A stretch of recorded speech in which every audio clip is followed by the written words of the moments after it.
महाराज श्री, मेरे मन में शंका है, हम मंदिर में जो सामग्री चढ़ाते हैं वो सामग्री मंदिर का पुजारी, पहले तो थोड़ी होती थी, अब वो मंदिर का पुजारी सामग्री उसको बेचता है और बाजार में उसकी अभक्ष चीज़ें बनती हैं, तो हमें क्या करना चाहिए? मतलब अनेक बार मैंने इसका उत्तर दिया है और एक अभियान सा छेड़ा, लेकिन लोगों का ध्यान इस पर जा नहीं रहा।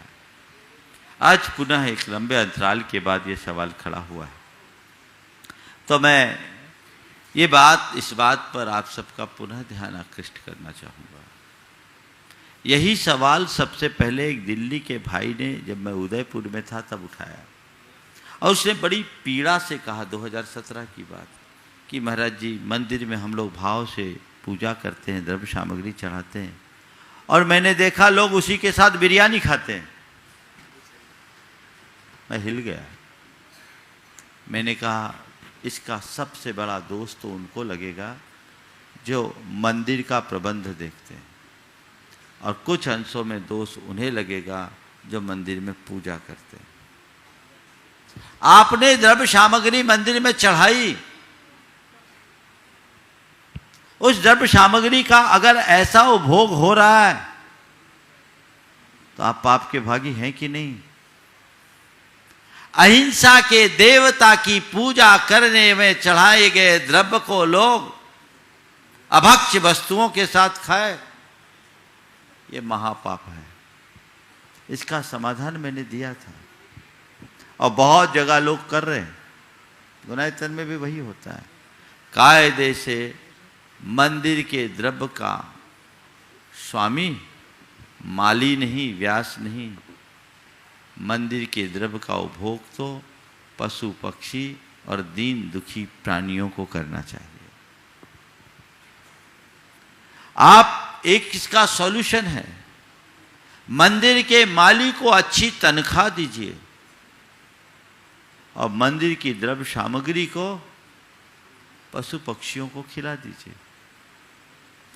उदयपुर में तो जो द्रव्य चढ़ाते हैं ना, उसे डालते हैं, सैकड़ों के तादाद में तोते आते हैं और आधा घंटे में चट कर जाते हैं।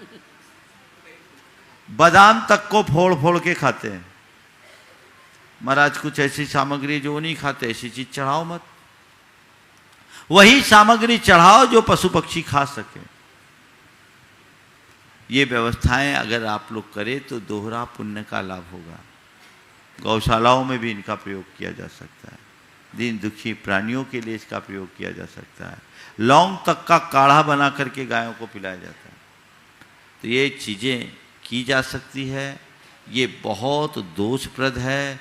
जितने लोग देश भर में अपने अपने मंदिरों के प्रबंध से जुड़े हैं वो ऐसा करें, और यदि मंदिर के प्रबंधक ऐसा करने में प्रमाद करते हैं तो मैं आपको सलाह देता हूँ, आप अपने घर की द्रव्य सामग्री अगर लेकर मंदिर जाते हैं, आप पूजा कीजिए और विसर्जन के बाद अपनी द्रव्य सामग्री लाइए, रास्ते में किसी गाय को खिला दीजिए, किसी बकरी को खिला दीजिए, किसी और प्राणी को खिला करके अपने आप को निहाल हो जाइए।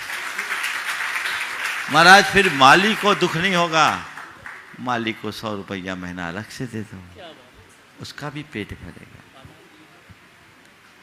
भैया जी बोल रहे बादाम की जगह बादाम की मिगी खिला दो। हालांकि जिन गांव शहरों में तोते आते हैं वो तो बादाम फोड़ फोड़ के ऐसे खाते कि देखते रह जाते। मैंने उदयपुर में देखा, भिंडर में देखा, गजब। ये व्यवस्था बननी चाहिए। विडंबना है कि लोग इस पर ध्यान नहीं दे पा रहे। हमारे मंदिरों के प्रबंध से जुड़े हुए लोगों का प्रमाद है ये। और इतना ही नहीं, कई बार तो ऐसा भी हो रहा कि वही द्रव्य सामग्री आपके पेट में भी आ रही है। बाजार में जितने खोमचे वाले होते हैं जो इडली डोसा आदि बनाते हैं ना, उसमें यही कंज्यूम होता है। एक दो जगह लोगों ने क्या किया, इनकी पूरी खिचड़ी या खीर आदि बनाकर गरीबों को खिलाना शुरू कर दिया। ये एक अच्छा कार्य, शुद्धता के साथ करें, अभक्ष न हो और बर्बाद भी ना हो, ये ध्यान आप लोगों को देना चाहिए।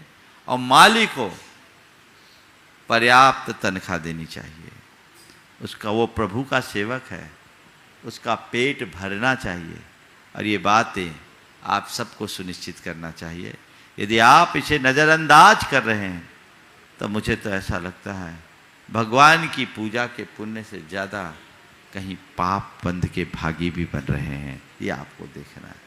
इसलिए हर व्यक्ति को इस विषय में सोचना चाहिए। सभी मंदिर कमेटियों से जुड़े हुए लोग जो इस कार्यक्रम को देख और सुन रहे हैं, तत्परता से विचार करना चाहिए और इसका सर्वमान हल निकालना चाहिए। एक दो जगह लोगों ने बोला कि इससे मंदिर का बजट बढ़ जाएगा, तो वहाँ जितने लोग मंदिर में पूजा कर रहे थे, माली का 18,000 रुपये महीना पगार ठीक तय हुआ और वहाँ पूजा करने वालों ने कहा हम 500-500 रुपया महीना दे देंगे, 18,000 रुपये माली को देंगे, ना मंदिर को नुकसान ना किसी और को नुकसान। माली भी खुश, वो भी खुश।